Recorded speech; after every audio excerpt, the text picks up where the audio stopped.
What is a superpower that sustains relationships that echoes throughout time from King Solomon of ancient days to John F. Kennedy to Victor Frankl?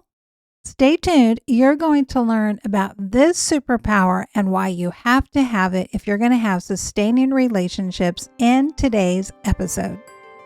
If your desire is to become spiritually stronger, emotionally healthier, and relationally smarter, you're at the right place. Speaker and writer Stephanie Smith inspires and equips you to achieve these three key aims.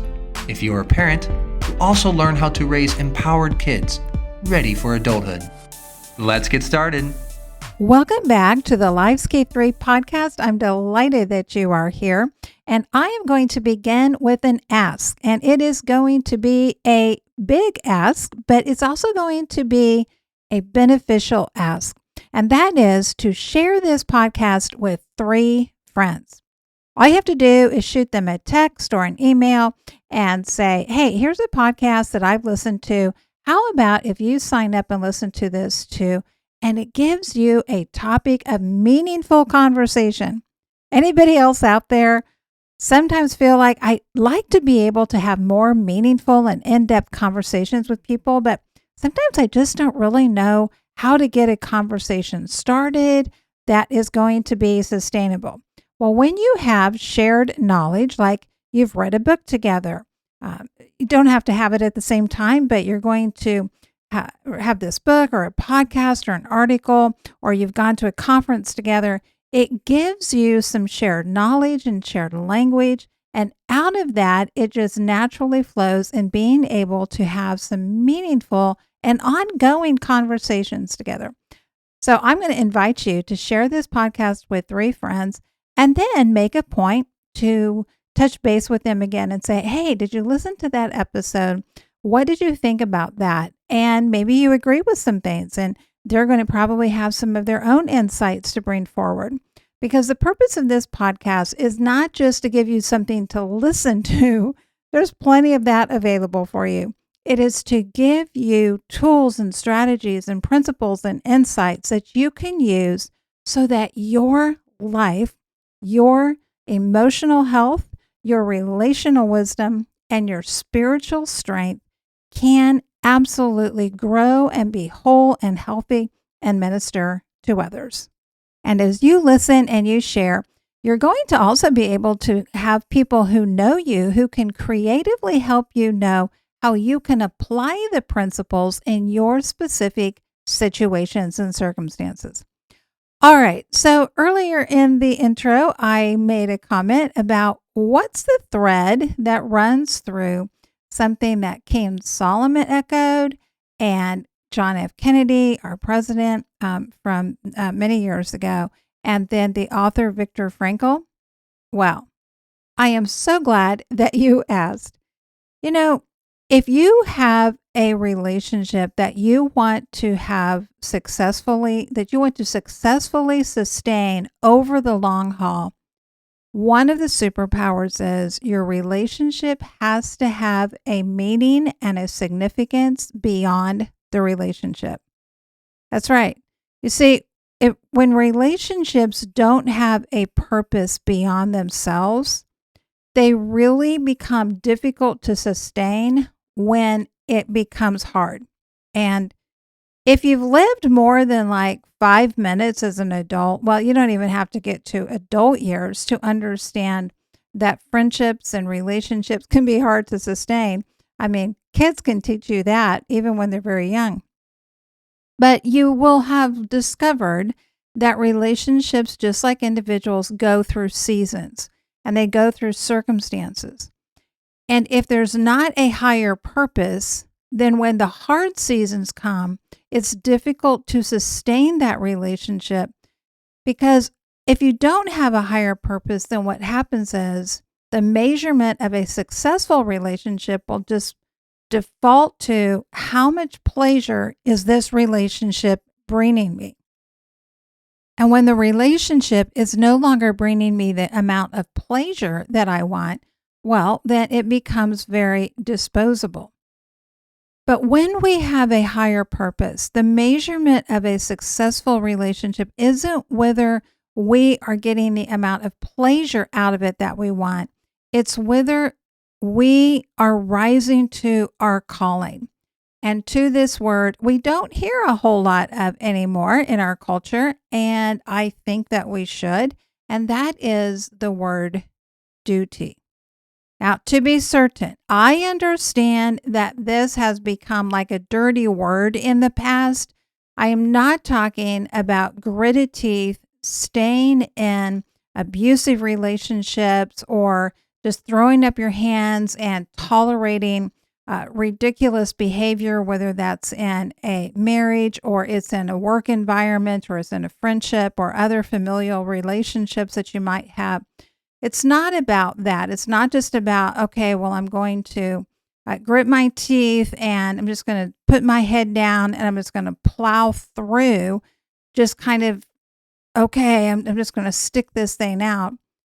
It's not doing that in an unhealthy way. Sometimes the difference between what is healthy and what is unhealthy, between what is wholesome and unwholesome, doesn't really look that different on the outside. Sometimes it's all about our perspective and why we are doing it on the inside. Victor Frankl, the author of probably his most well-known book, Man's Search for Meaning, he also has other works that he has written, but that's probably his most well-known. He references an expression in one of his books that says, "We are not in this world for fun." It's kind of like, really? If you look around today, you could have fooled me because there's so much that caters to fun and pleasure and all of that. But he goes on and he says, people generally experience more feelings of dissatisfaction than pleasure. Now, today that has become like, what? No, that's not what life is supposed to be. But historically, it is absolutely true. People's expectations were not that life was just going to be pleasurable all the time. There was an acceptance that most of life was going to have some real hardship that came with it. Everything was not going to be all rosy. There was going to be high levels of dissatisfaction. And that was just accepted. And again, I'm not talking about in an unhealthy way, but rather in a healthy way, because it was embracing the reality of human existence. And Frankl goes on and to write, one cannot live only for pleasure because most of life is not going to hand you that. Pleasure in itself cannot give our existence meaning. Thus, the lack of pleasure cannot take away meaning from life, which now seems obvious to us. And how tragic it is that so much of our culture now is so focused on pleasure. And it's like the measurement of a well-lived life is how much pleasure that I am experiencing on an ongoing basis in my work, in my marriage, as a parent, as a friend, just in every kind of area of life. Well, is it fun? Are you enjoying it? Well, then if not, I guess maybe you should get out of that, or you need to look elsewhere. And that's the message that we get a whole lot more than the message of saying, maybe you need to adjust your expectations, because maybe your expectations have been cultivated not by the reality of life, but by all of the unrealities of life that we see in our movies, in our entertainment industry, in our carefully curated social media posts, and all of those kinds of things. So but the focus of this is not to say, well, life is just supposed to be miserable and we're just supposed to accept that. Rather, Frankl references this poem by Rabindranath Tagore, and it says this: I slept and dreamt that life was joy. I awoke and saw that life was duty. I worked, and behold, duty was joy. And he goes on to write, the question can no longer be, what can I expect from life? But can now only be, what does life expect of me?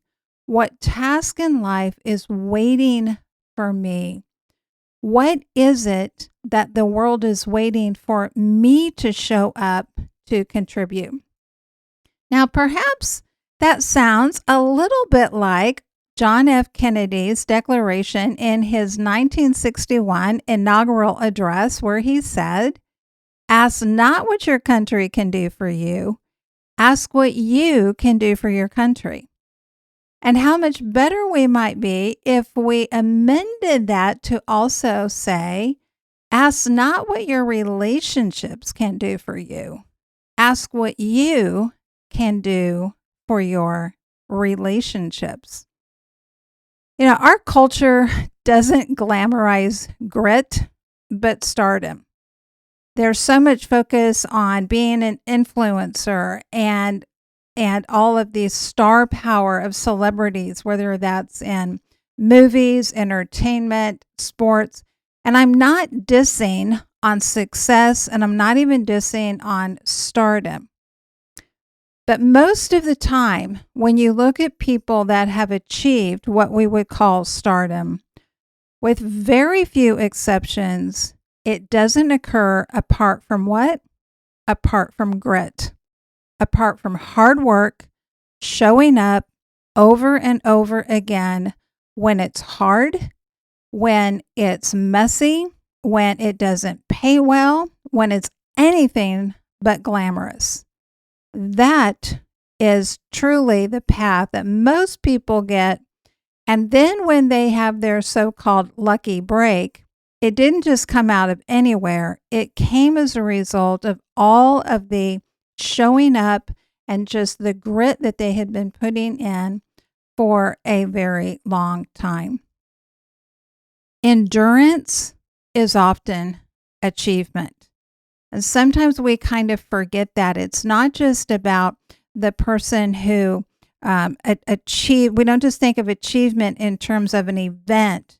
It is the process that leads to the culmination of an event, of an award, of attaining a goal.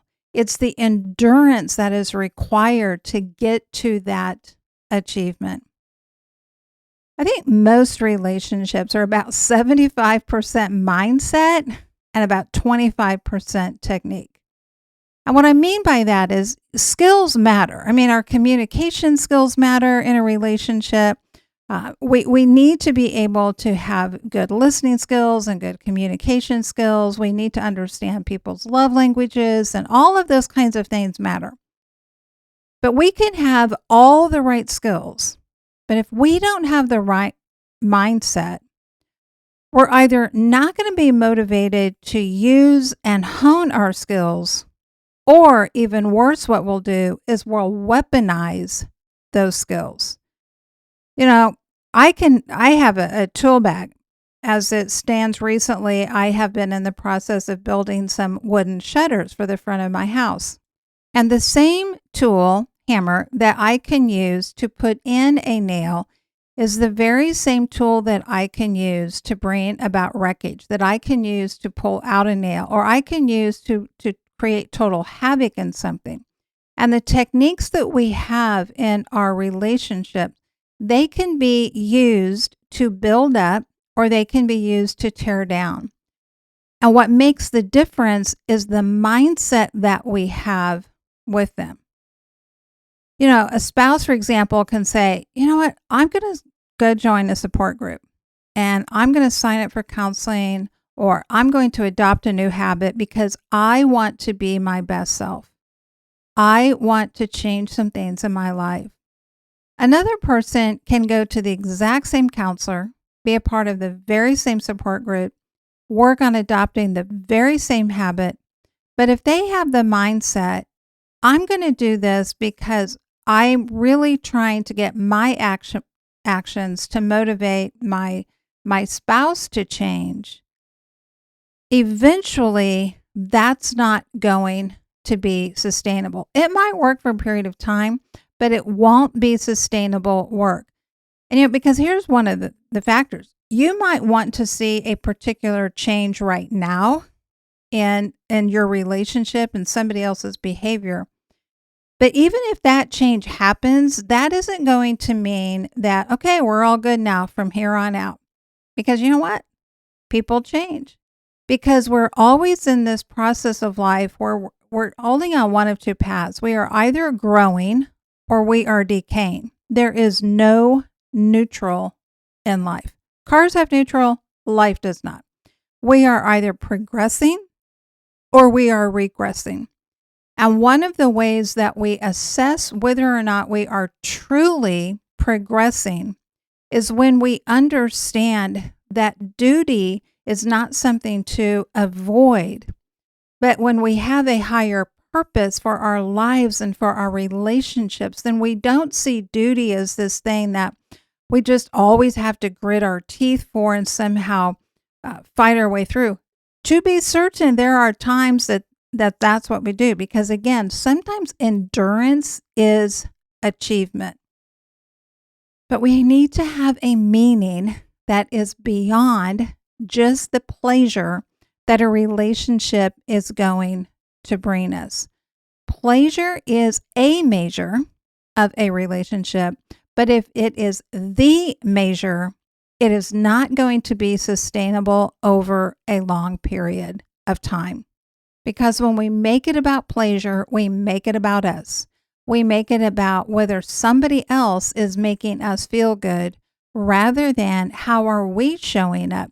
What are we bringing into the relationship?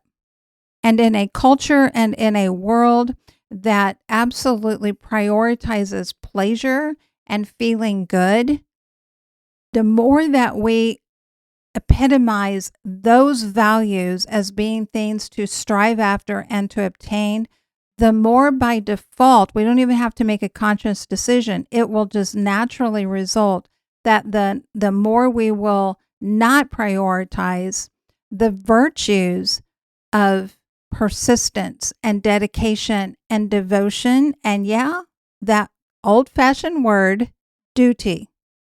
So again, where do we find meaning? I'm not going to get into the big issues of life, because I think that if you're a listener to this podcast, you've probably heard enough episodes, or you can go back and listen to previous episodes, and you know that this is based from a Christian worldview. And so I don't want us to just be glib about this and to give some simplistic kind of answer about, well, our meaning in life is to serve God. Yes, that is absolutely true. But sometimes we need ways to be able to flesh that out a little bit more. And when we see that our meaning is to enjoy God and to glorify Him forever, there's an expression that I have by my bedside that says, joy is the best alarm clock. When we have a reason to get up in the morning because we have something joyful to look forward to, then when that alarm goes off or when we wake up, it's not this sense of dread, but it's okay, I'm ready to go. But again, if the focus is on what's going to bring me pleasure rather than how do I show up to bring joy into the world, then it's going to be very hard for joy to become an alarm clock that we rely on day in and day out. Some people love to clean. The very act of cleaning brings them joy. I have a granddaughter who truly loves to clean. She's just thrilled to be able to clean.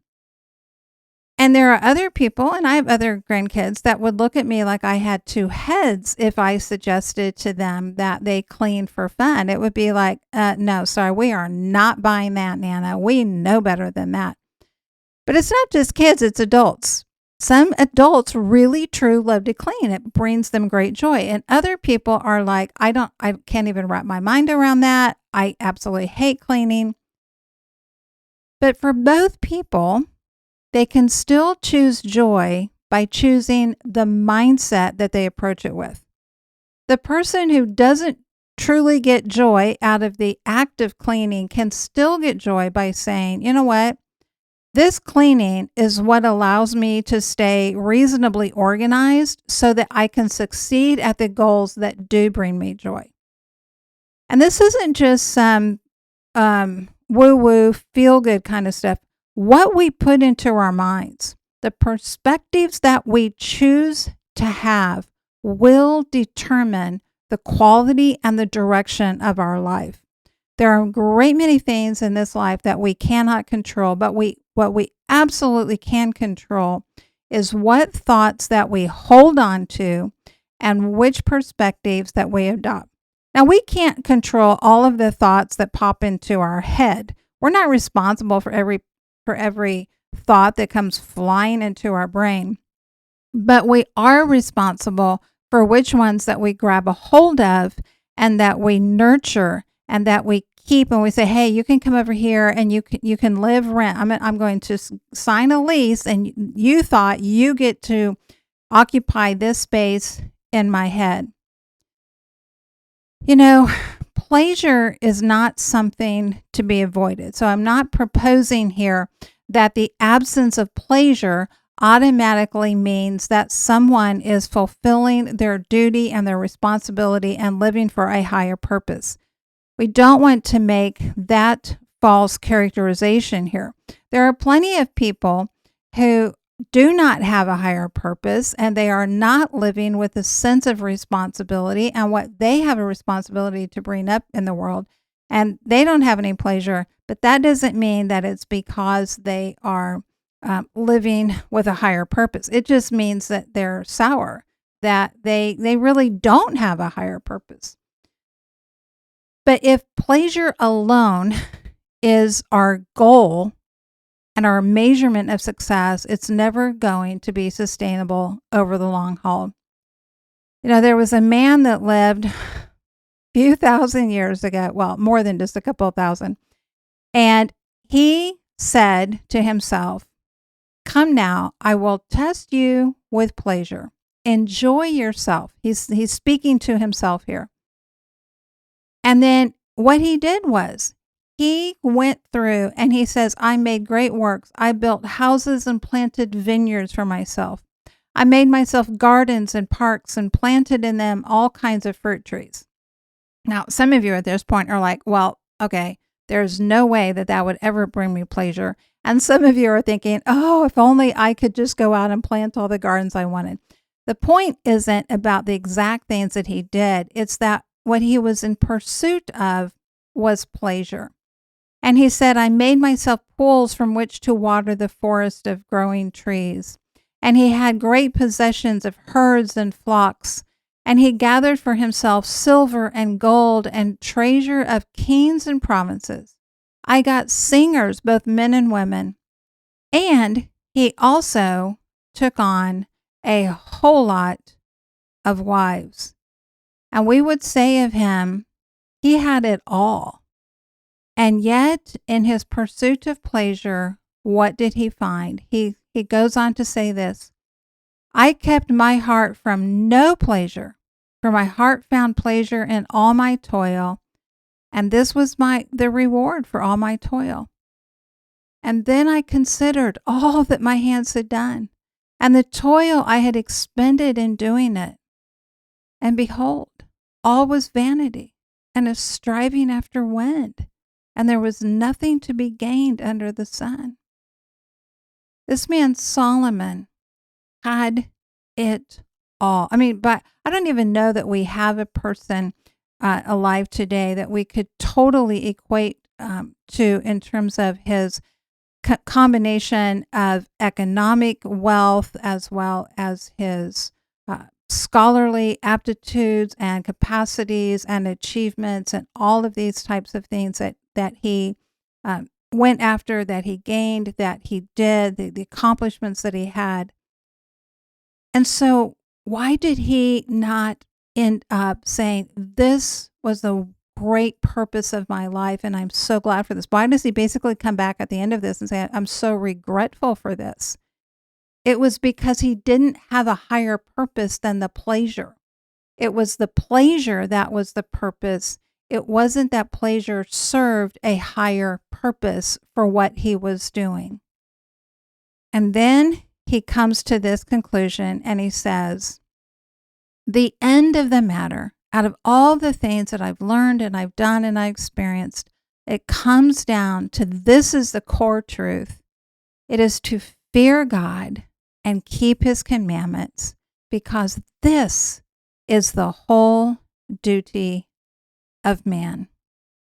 My friend, I know that talking in a culture that wants to talk about and ask, well, are you happy? And well, how satisfied are you and how fulfilled are you? And there are tons of books. You can walk into any bookstore, you can get online, and the plethora of books that are out there that ask you questions about, your best life and being so happy and all of that.